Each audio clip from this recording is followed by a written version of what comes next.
Polaki head quarters లో భారతదేశ రాజ్యాంగ నిర్మాత అనగారిన వర్గాల ఆశాజ్యోతి ప్రపంచ మేధావి డాక్టర్ బిఆర్ అంబేద్కర్ 134వ జయంతి సందర్భంగా ఆయన విగ్రహానికి పూలమాలలు వేసి నివాళి అర్పించిన ఎమ్మెల్యే బగ్గు రమణమూర్తి. నర్సన్నపేట నియోజకవర్గం, శ్రీకాకుళం జిల్లా, ఆంధ్రప్రదేశ్ రాష్ట్రం.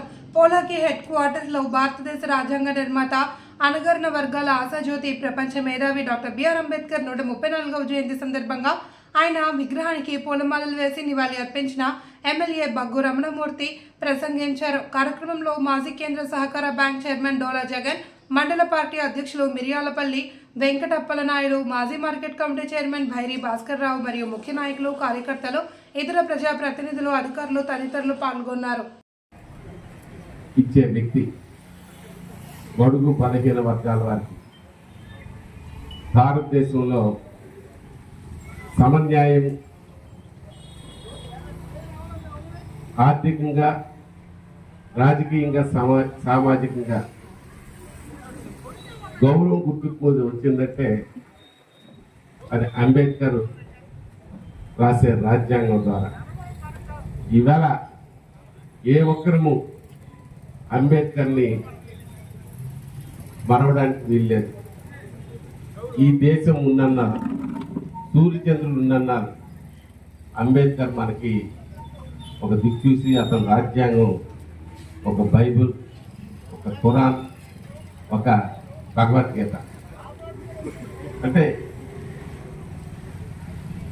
విభిన్న మతాలు, విభిన్న కులాలు, విభిన్న ప్రాంతాలతో కూడుకున్న ఈ భారతదేశం ఒక ప్రజాస్వామ్య దేశంగా ప్రపంచ దేశాల్లోనే ఒక గుర్తింపు, గౌరవం పొందిందంటే దానికి కారణం బాబాసాహెబ్ అంబేద్కర్.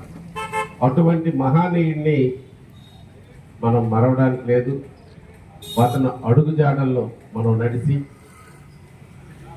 ఈ భారతదేశ ఔన్నత్యాన్ని పెంపొందించి ఏదైతే ఆశయాల గురించి అతను పాటుపడ్డాడో ఆ ఆశయ సాధనకి మన విజన్ ఈవేళ ప్రధానమంత్రి కానీ, గౌరవ ముఖ్యమంత్రి కానీ 2047 సరికి ఈ స్వతంత్ర భారతదేశం ప్రపంచ దేశాల్లోనే అగ్రగంగా ఉండాలనే ఆలోచనని మనం అనుసరిస్తూ ఈ భారతదేశం మరి సుసంపన్నంగా ఏదైతే అంబేద్కర్ కళలు కన్నారో ఆ కళలను సార్థకాన్ని చేసుకునే విధంగా ప్రతి ఒక్క పౌరుడు కృషి చేయాలని ఇది సందర్భంగా తెలియజేస్తూ, దీంట్లో ప్రతి ఏడాది అంటే ఇవాళ శాసనసభ్యులుగా రావచ్చు, లేకపోవచ్చు, నాకు గౌరవించి మీరు ఈ కార్యక్రమంలో ఆహ్వానించడం చాలా సంతోషం.